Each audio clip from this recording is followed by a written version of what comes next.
Vale, vamos a continuar con el capítulo 3 del volumen 1 de Psicopatología, Clasificación y Diagnóstico. Introducción de limitaciones conceptuales. Vamos a ir viendo ahora cada concepto, es bastante importante esta parte. Entonces quedémonos bien con ella. Después ya cuando pasemos al capítulo siguiente, ya empezamos a dar psicopatologías en cada una de ellas y demás. Pero bueno, primero tenemos que saber un poco cómo se clasifican, cómo se diagnostican y demás. Entonces, empezaríamos con la clasificación. ¿Qué es la clasificación? Pues un procedimiento dirigido a construir grupos o categorías homogéneas, asignando entidades, trastornos, personas, a esas categorías, según pues, sus relaciones o sus atributos que se compartan, pues semejanzas o diferencias que tengan. Luego tendríamos el sistema de clasificación, pues que sería el conjunto no arbitrario de categorías.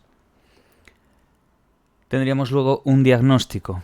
Bueno, ya os imaginaréis un poco lo que es un diagnóstico, pero bueno, básicamente es una identificación que se realiza sobre las entidades que comprenden patrones de atributos clínicos, síndrome, etc., o el paciente presenta dichos patrones.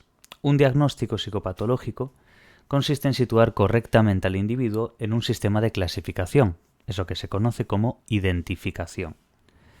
Luego tendríamos la nosología, que es la nosología, una descripción, una diferenciación y una clasificación de las enfermedades. Vamos, lo nosológico.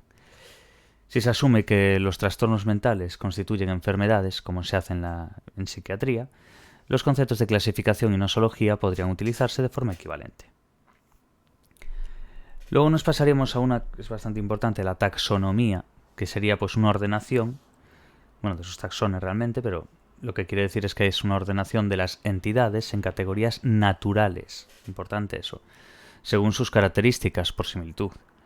Incluye estudiar la lógica, los principios y los métodos de construcción de sistemas categóricos, así como los procedimientos y reglas para llevar a cabo la identificación y adscripción a las categorías. Se aplica al proceso de clasificación tanto como al estudio de la propia clasificación. Algunos autores distinguen entre clasificación y taxonomía, las diferencian. ¿Sabéis por qué? Pues en parte porque no es lo mismo asumir que la clasificación de los trastornos mentales es arbitraria o que sea reflejo de algo natural que subyace a esas entidades. Por lo cual, los sistemas de diagnóstico psiquiátricos suelen asumir que las entidades diagnósticas reflejan categorías naturales. Hay que quedarse muy bien con eso, lo de categorías naturales. Lo que vimos aquí de ordenación de las entidades en categorías naturales. Eso. Taxón, esto bueno, lo habréis visto también en biología y demás, que se utiliza mucho. Este término se emplea para referirse a las categorías que son naturales y no arbitrarias, lo mismo que antes, lo de naturales. Quedémonos con esa parte. Tiene dos significados el taxón. Tendríamos en el primero términos familiares de ámbito científico, como puede ser la especie, el síndrome, la enfermedad, y en el otro tendríamos el origen causal del tipo natural o clase. Pues, por ejemplo, en taxonomía de plantas y animales se realiza a partir del origen filético del árbol evolutivo. Eso es lo que tenemos que quedarnos bien de taxonomía, taxón y demás, ¿vale? Luego, ¿qué es lo que pasa? Que en psicopatología se ha sugerido que el trastorno de identidad disociativo, aquí por ejemplo vamos a ver un ejemplo, es un taxón. Es decir, una condición mental con etiología específica, en este caso pues por haber sufrido abuso sexual durante la infancia. Entonces, eso es lo que llaman en psicopatología, en este caso es sugerido, por el trastorno de identidad disociativo, ahí es donde le llaman el taxón. Ese trastorno de identidad disociativo es un taxón en sí. Y luego explica el por qué. En este caso, pues, es una condición mental con etiología específica que viene a raíz de un abuso sexual durante la infancia. Los taxones se describen en términos de conjuntos de objetos o como enfermedades orgánicas. Vamos, son elementos significativos de la naturaleza que existen con independencia de que seamos capaces de identificarlos o no. Si se tratase de una categoría arbitraria, sería algo dimensional. Importante que hace con esto de dimensional porque después lo vamos a ver. Porque hay los dos enfoques, bueno, dos principales enfoques de la psicopatología, que es el enfoque categorial y el dimensional. Entonces, los taxones se describen en términos de conjuntos de objetos, o como enfermedades orgánicas, por así decir. Son elementos significativos de la naturaleza que existen con independencia de que seamos capaces de identificarlos o no. Si se tratase, en este caso, de una categoría arbitraria, sería algo dimensional. En psicopatología es importante determinar cuándo un fenómeno es de naturaleza taxónica y cuándo de naturaleza dimensional, lo cual se llevó a cabo mediante taxometría. Entonces, ahora, la clave de esto. Dos principales enfoques en psicopatología.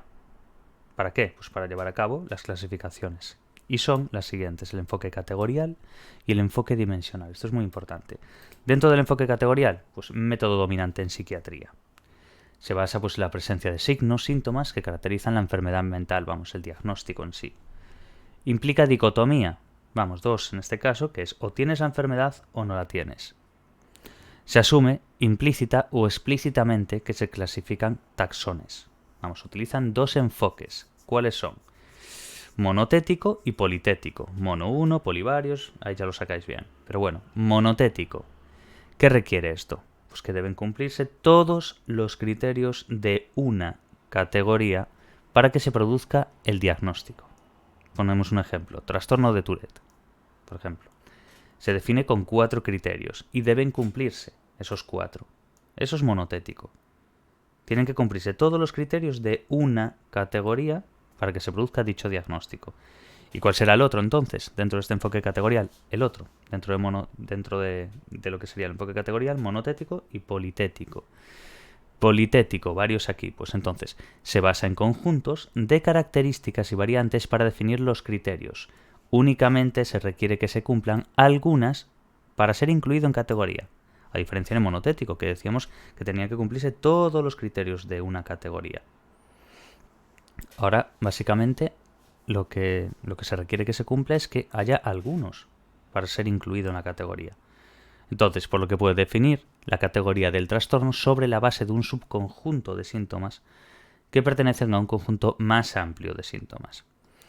Por ejemplo, el trastorno de ansiedad generalizado se diagnostica cuando se cumplen al menos 3 de 6 síntomas.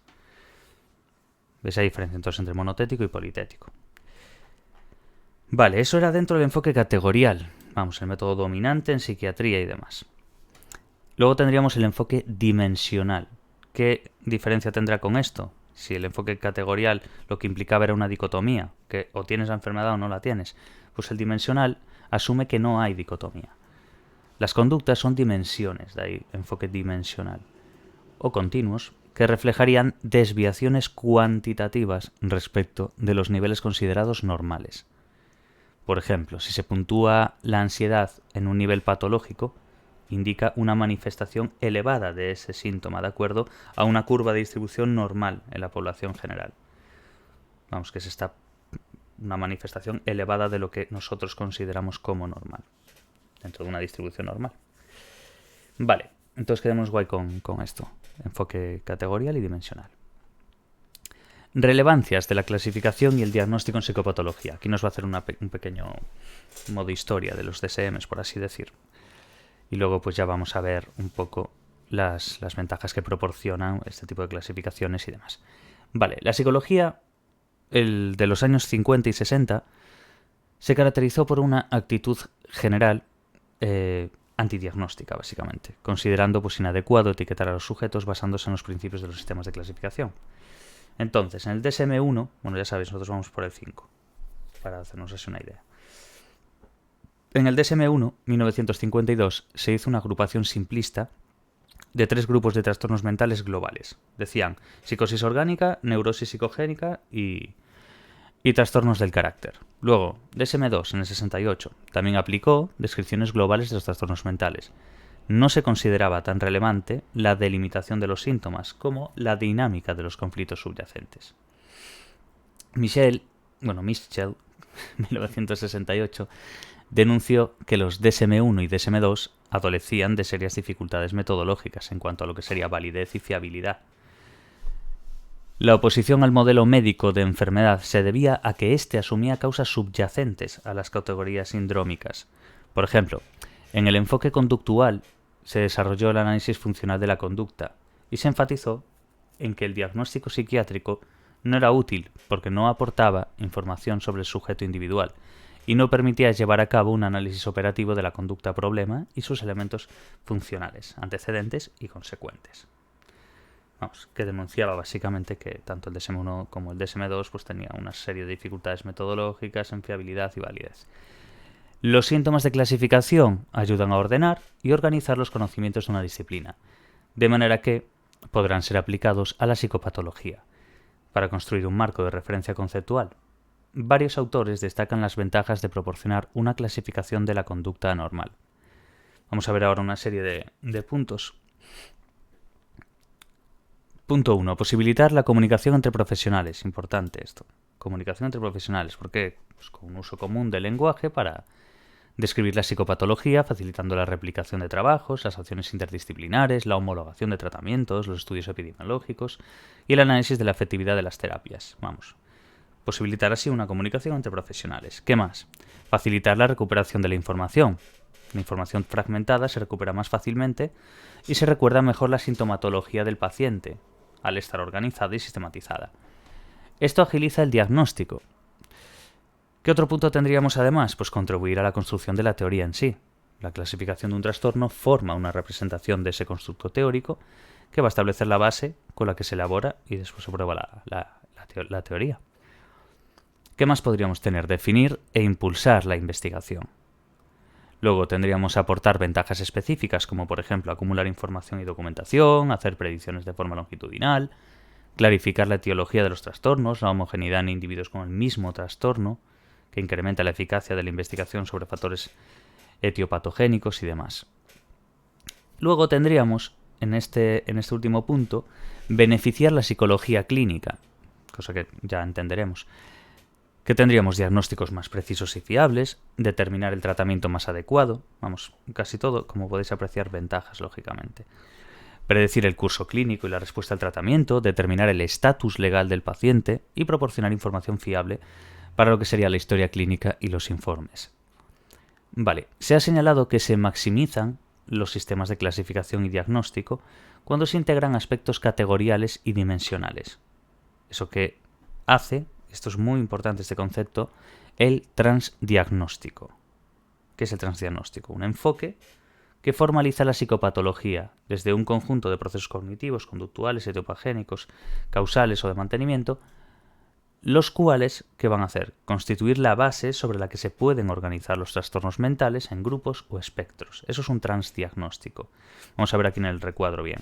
El transdiagnóstico, supone una nueva forma de entender y de tratar los trastornos mentales. En lugar de centrarse en lo específico y diferencial de cada uno de ellos, su atención se va a localizar en lo que tienen en común. De hecho, después vamos a ver cierta comorbilidad y demás que vamos a ver abajo. En los procesos psicológicos que subyacen a muchos de ellos. Vale, muy importante ahora esta parte de concepto que acabamos de leer. Luego nos pasamos a lo que serían los modelos de clasificación. Vale. Se ha señalado clásicamente que hay 5 modelos estructurales básicos para la clasificación. Tendríamos los modelos jerárquicos, luego modelos categoriales. Bueno, ¿os acordáis que antes dimos aquí ya lo que sería un enfoque categorial y dimensional? Pues ahora vamos a ver aquí, dentro de estos modelos, estarían los jerárquicos, categoriales, dimensionales y ahora vemos circunplejos e híbridos. Vamos a ir mirando. En los circunplejos, parten del supuesto de que una dimensión adopta una ordenación circular, donde la mitad del círculo es el opuesto a la otra mitad. Y luego tendríamos los híbridos, muy utilizados, que es básicamente pues la combinación de los modelos categoriales y los dimensionales. Esto es lo que vimos justo antes, ¿os acordáis? Esta parte de aquí, categorial y dimensional. Pues la unión de estos dos es lo que se llama el híbrido. De hecho tiene otro nombre, si no recuerdo mal, que es Radix o algo así. A ver, modelos híbridos, combinación de los dos modelos, categorial y dimensional. Algunos autores lo han llamado Radix, ¿veis? Por ejemplo, combinar un trastorno, que sería una categoría, con un nivel de gravedad, que sería la dimensión. Si unimos eso, pues tenemos bastante mejor. Eso es lo que sería un modelo híbrido, la unión de categorial y dimensional. Ahora, muy importante esta parte, no son excluyentes entre sí, y algunos se relacionan, de hecho lo veis por el orden. Los jerárquicos se relacionan con los categoriales, ¿veis? Categoriales con los jerárquicos, y los dimensionales con los circunplejos. Si lleváis el orden ya lo sabéis. Jerárquicos, categoriales, pueden unirse, relacionarse, por así decir. Y los dimensionales con los circunplejos. Y luego pues ya nos metemos en el híbrido, que es el de categorial y dimensional, también llamado radix por otros autores. Digo, quedaos con eso porque a veces a lo mejor cogen y preguntan de modelo híbrido, te ponen radix y tú, pero ¿de qué coño me están hablando? Entonces es un poco eso, ¿vale? Ahora, emplear un sistema de tipo categorial. Ahora vamos a ir viendo en cada uno, básicamente, el cumplimiento o el requisito para. En este caso, pues modelo categorial, ¿os acordáis? Este de aquí. Dice la existencia de límites claros entre categorías, que las categorías sean mutuamente excluyentes y debe haber homogeneidad entre los miembros de cada categoría. Ahora, pero desde la psicopatología, esto es muy importante, es difícil apoyar estos supuestos, en el sentido de que los estudios epidemiológicos indican que hay altas tasas de comorbilidad, la palabra que os dije antes, cuando estábamos ahí arriba, entre diferentes trastornos. ¿Qué significa comorbilidad en este caso? Bueno, en este caso, ¿qué significa en sí? Básicamente es como la coexistión, el que exista o que coexistan dos o más categorías diagnósticas en una misma persona. Además, hay evidente heterogeneidad dentro de un mismo trastorno en cuanto a gravedad y sintomatología. Esto refleja las limitaciones del modo categorial. Aquí ya nos está diciendo cómo tiene sus puntos el modelo categorial, pero que se queda atrás o que básicamente tiene ciertas limitaciones conforme esto. Entonces, por eso después os dije que el modelo híbrido tenía esa ventaja, que es la unión de ambas. Entonces, de lo que sería lo categorial y lo dimensional, por así decir. Por ejemplo, en el caso de la ansiedad y la depresión, es complejo determinar dónde está el umbral para decidir si un paciente manifiesta ese trastorno. Un sistema dimensional, ahora quedaos con esto, dimensional. Hablamos de lo categorial, de las limitaciones que tenía y demás. Y ahora, el dimensional clasifica los casos clínicos basándose en la cuantificación de atributos más que en la asignación de categorías, centrándose en el grado en el que se puede clasificar a un individuo en función de la gravedad de determinadas dimensiones. Así que describe fenómenos distribuidos de forma continua y sin límites definidos. Y esto es bastante más congruente con el enfoque de la psicopatología, desde una perspectiva psicológica. Entonces, los enfoques categoriales, estos, los primeros que vimos antes, los que citamos aquí, de categoría que tenían ciertas limitaciones, los cualitativos, dominan en sí los principales sistemas de clasificación, pero no tiene que ser necesariamente excluyente con los dimensionales. Vamos, con los cuantitativos que acabamos de leer. De ahí lo del híbrido, ¿ves? Aquí lo pone. De forma que se pueden usar modelos híbridos. Esto sería la clave. Desde la psicología conductual se han sugerido opciones alternativas de clasificación a los sistemas clásicos. Pues, por ejemplo, en 1977, PRCS, que lo vemos aquí como Psychology Response Classification System, donde se clasifican las conductas, no los individuos, en base a 6 sistemas de respuesta: motor, perceptivo, biológico, cognitivo, emocional y social. Se definen operativamente a través de categorías de respuesta, por lo que se basan en datos objetivos en lugar de inferencias. Entonces quedaos bien con esto. Vamos, que han surgido o sugerido opciones a lo largo de todo este tiempo donde intentan hacer unas alternativas a la clasificación clásica que acabamos de ver. Por ejemplo, en 1977, en este caso, el PRCS. Con estos 6 sistemas de respuesta, hay que saberlos. Vale. 4. Hitos en la clasificación de la conducta anormal. Bueno, vamos a ir viendo ahora aquí un poquito de todo. La psiquiatría ha usado tradicionalmente un método categorial, como ya sabemos, aunque en la actualidad se produce un interés creciente hacia el dimensional. Los antecedentes actuales de las clasificaciones psiquiátricas parten de Alemania, Kalban, Kraepelin, etc. El de Kraepelin se sientan las bases de los síndromes psicóticos funcionales. Hablaba de complejos sintomáticos y no de enfermedades. Desde la psicología se evidencian modelos dimensionales como el de Eysenck, basado en las dimensiones de la personalidad. A partir de Freud y su teoría sobre la neurosis, cambia la perspectiva, porque para él la neurosis no tiene un origen orgánico, sino psicológico, en contra de la visión de Cullen. Freud estableció que existen 2 tipos de neurosis según la ansiedad experimentada. Quedaos bien con esto. independientemente de que os guste la psicoterapia y todo, bueno, psicoterapia, iba a decir, psicoanálisis y demás, es parte de la historia y muchas veces nos va a entrar. Así que quedaos con esta parte de Freud y de su teoría sobre la neurosis, vamos.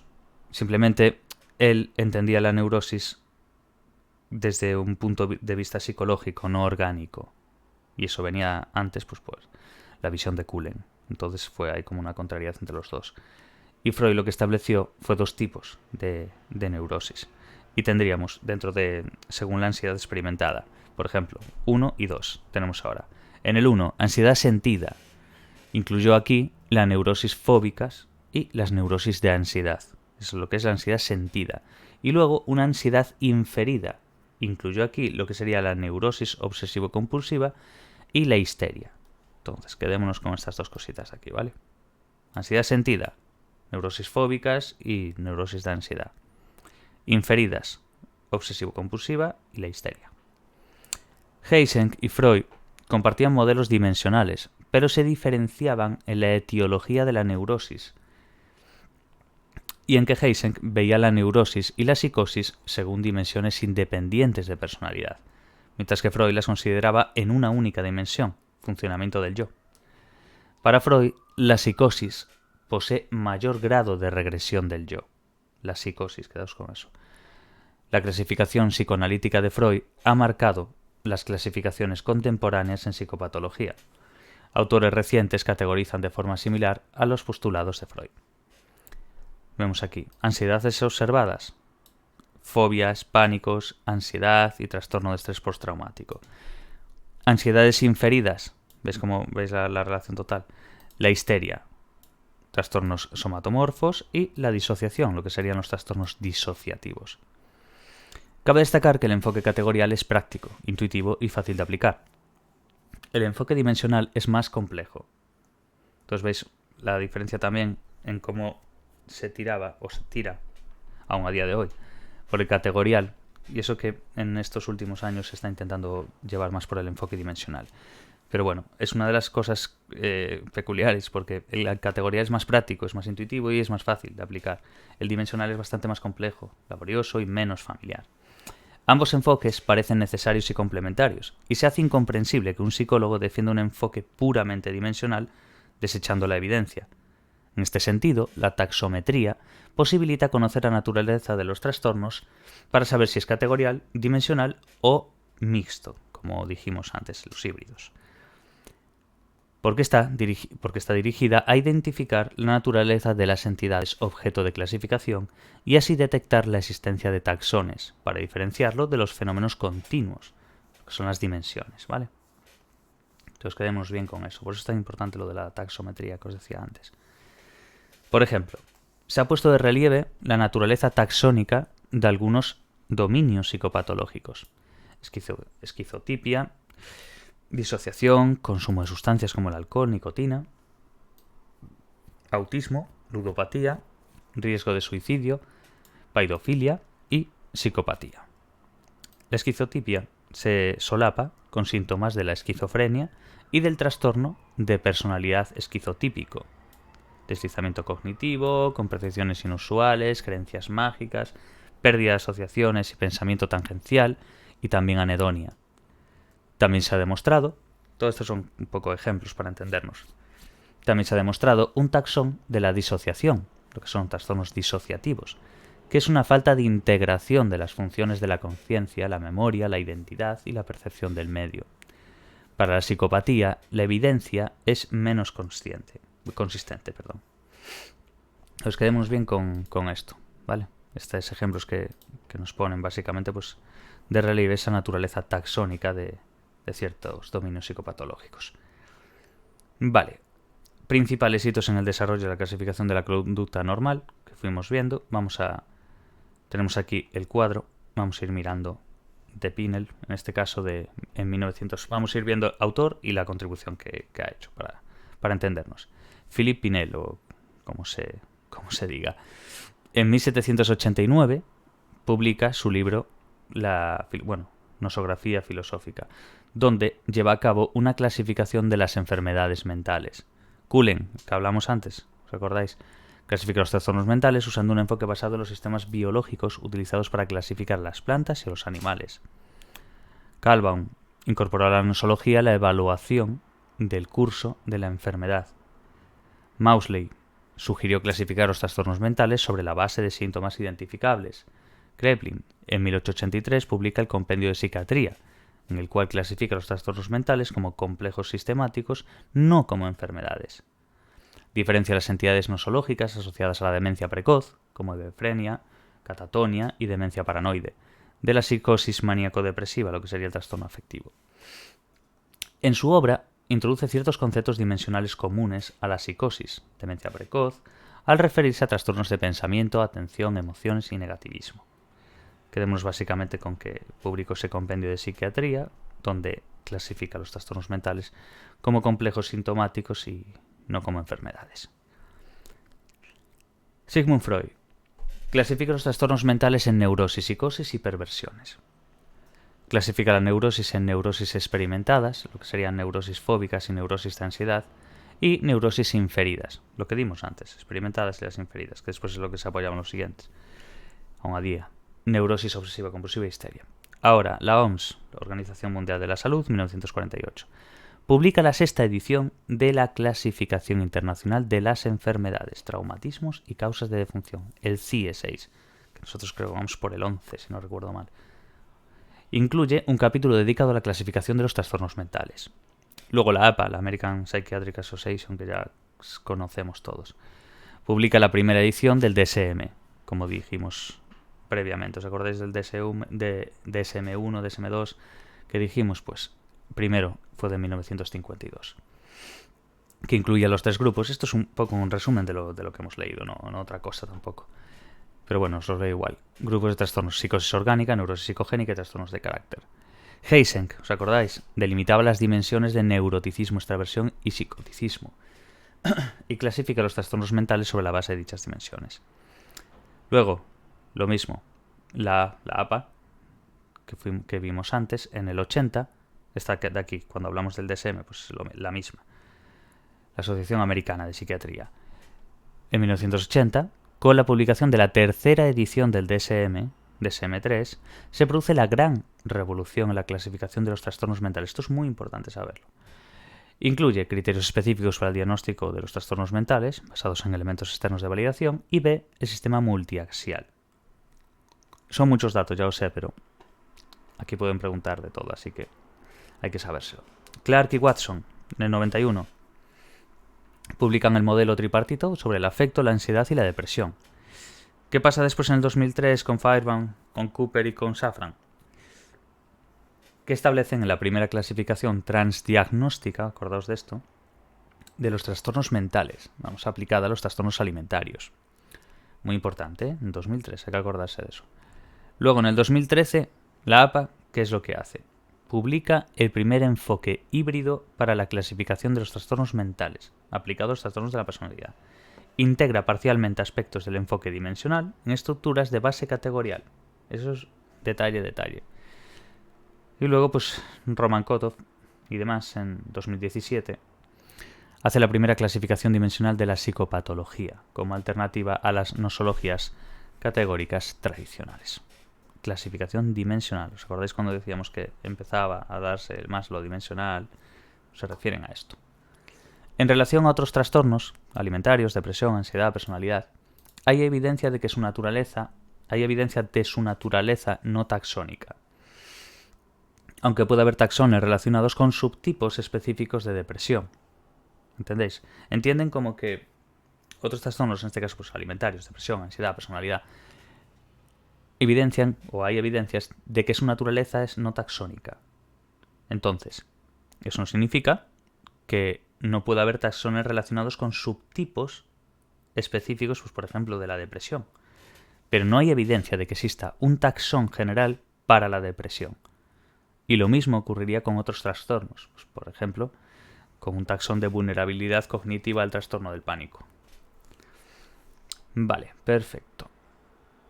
Esto que ya es la 5, esto creo que eran unas 20 y algo páginas. Bueno, tenemos un poco más. 5.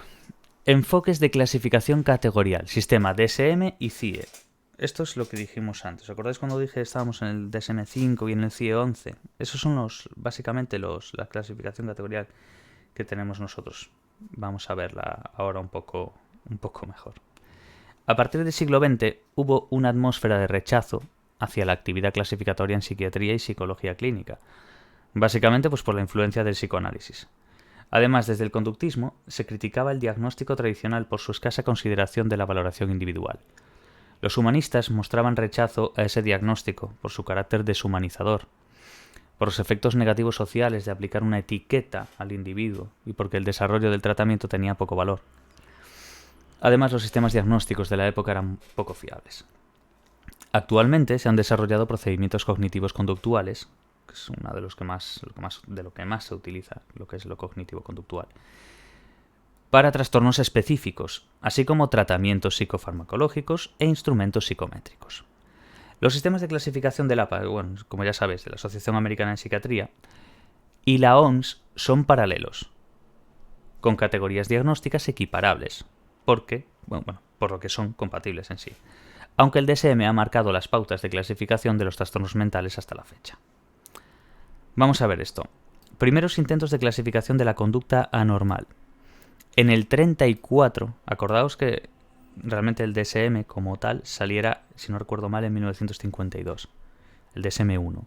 Entonces, ¿qué pasa antes aún? En 1934, esta asociación, la Asociación Americana de Psiquiatría, voy a decir APA todo el día, es que me suena como asociación de padres y demás, para decirlo así. Entonces, la APA, que ahora es AMPA creo, pero bueno, la APA desarrolló la Standard Classified Nomenclature of Disease para pacientes crónicos internos, muy útil a final de la Segunda Guerra Mundial, en trastornos agudos, psicofisiológicos o de personalidad.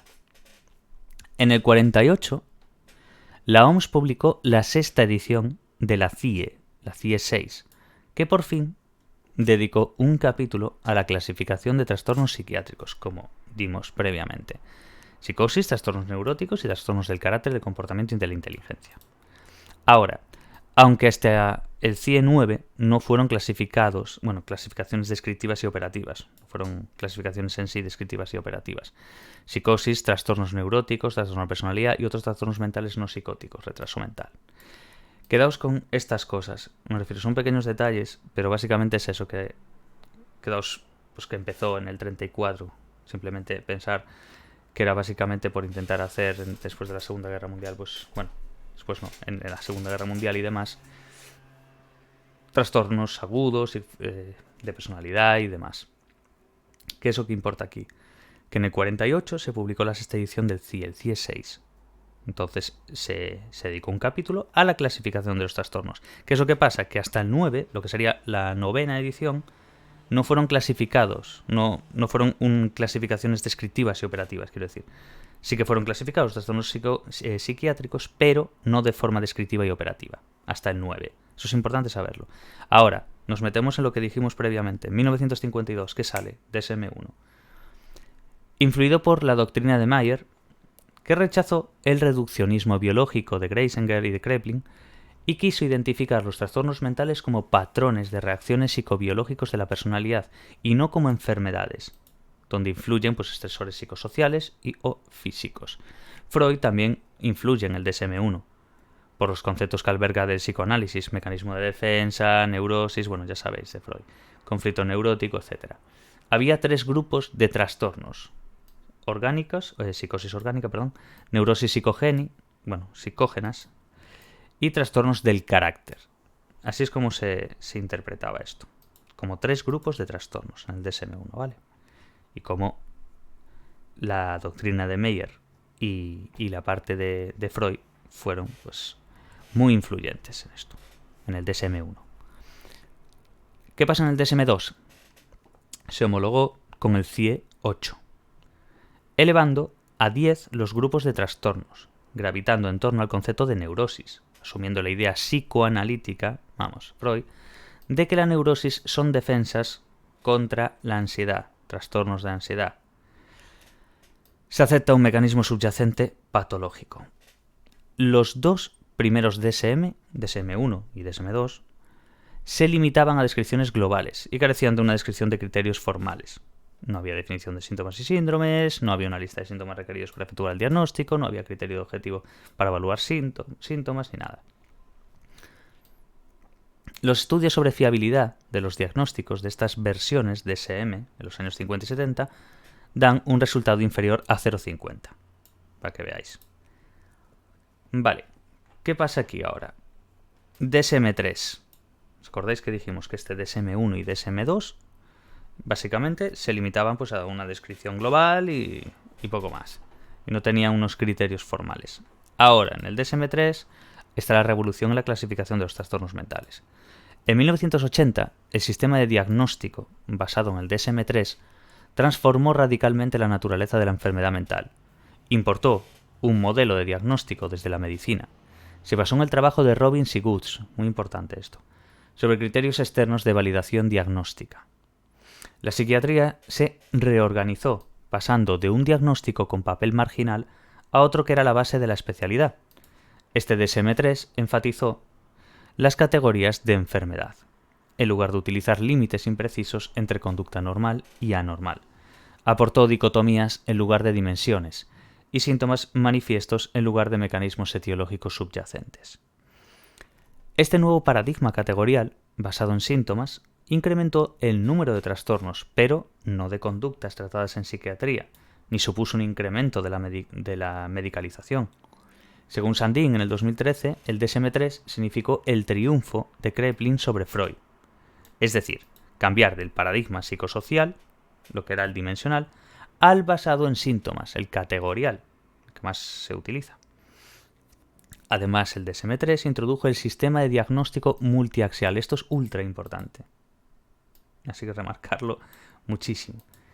Que mediante 5 ejes mejora la claridad conceptual en la descripción de los casos y facilita la organización de la información clínica. Como lo veis aquí, 5 ejes, ¿veis? Categorial y dimensional. Los 3 primeros, categorial. 4 y 5, dimensional, el biopsicosocial. Eje 1, síndromes clínicos. Eje 2, trastornos de personalidad y trastornos específicos del desarrollo. Eje 3, trastornos somáticos o físicos. Quedaos muy bien con esto. Una de las cosas a nivel histórico, por así decir, del DSM-3 era el triunfo entre lo que era Kraepelin y Freud. Porque se pasaba de lo que es lo dimensional a lo categorial. Y además de eso, dentro del DSM-3 se introdujo lo que son los 5 ejes que mejoraban esa claridad en los conceptos y demás, que es lo que se llama el sistema de diagnóstico multiaxial, que es lo que estamos viendo ahora. Eje 1, síndromes clínicos. Eje 2, trastornos de personalidad y trastornos específicos del desarrollo. Y eje 3, trastornos somáticos o físicos. Es lo categorial. Luego, dimensional, biopsicosocial, vamos. Eje 4, determina la gravedad de los estresores psicológicos. Y eje 5, determina el nivel de funcionamiento adaptativo del sujeto. Quedaos muy bien con esto. Esto hay que leerlo bastante, no todo se queda. De hecho, esta materia hay que darle muy fuerte porque no es una coña. Todo de síndromes clínicos, trastornos de personalidad y trastornos específicos del desarrollo y trastornos somáticos o físicos. Vale, al incorporar nuevos trastornos mentales en el DSM-3 se impulsó la investigación y nuevos tratamientos en psicopatología y psicología clínica. Lógicamente tiene que ir a la par. Por primera vez se hablaba de trastorno de estrés postraumático, trastorno de pánico, autismo infantil, trastorno de déficit de atención y hiperactividad, trastorno de personalidad múltiple, la fuga y la amnesia psicógena, el trastorno de ansiedad de separación y la fobia social. Y aquí vemos una definición dentro del trastorno mental. Síndrome que se caracteriza por una perturbación clínica en la cognición, la regulación emocional o la conducta, que refleja una disfunción en los procesos psicológicos, biológicos o del desarrollo que subyacen al funcionamiento mental. Es una materia muy interesante. La inmensa mayoría que estudia psicología y demás, pues hay una parte de clínica y de tal que suele ser bastante atractiva. Pero es una materia que hay que darle bastante. Quiero decir que no os quedéis simplemente con una primera lectura de hacer esto. Lo puedes entender, te puedes quedar con la mitad, un 50, incluso un 60% de lo que vas leyendo. Pero requiere bastante. Además, se tira mucho de hacer comparaciones entre un DSM y otro. Y a ver, esas cosas hay que saberlas. Tienes que saber un poquillo de la historia de atrás, quiero decir, no solamente cómo funciona ahora, sino cómo ha llegado a funcionar ahora. Es el rollo.